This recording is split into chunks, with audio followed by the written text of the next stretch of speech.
नमस्कार, श्री स्वामी समर्थ. हे बघा आमच्या शेतातले काशी भोपळे. आता आम्ही त्या काशी भोपळ्यांचे उद्या भोपळवडे करणार आहे. आणि आता हे चुलीवर आमचा स्वयंपाक चालू आहे.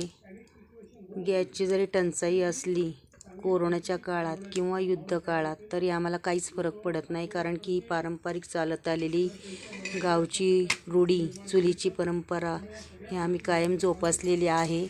त्यामुळं आम्हाला काहीच फरक पडत नाही. आणि आता चुलीवर बघा घेवड्याचा भात केलेला आहे मस्तपैकी, आणि वाफा निघतात त्यातून. तर हा घेवड्याचा भात खायला या, आणि चुलीवरची गरमागरम चपाती भाकरी खायला या.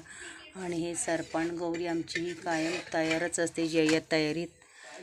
आणि आत्ताच्या मुलींचं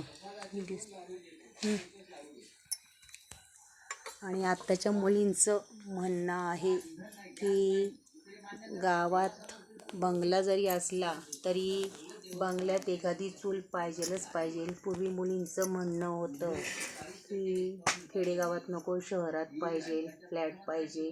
आता मुलींचं म्हणणं आहे शहरात घर जरी असलं तरी चूलच पाहिजे, आणि खेड्यातही बंगला असला तरी चूलच पाहिजे. ही मुलींची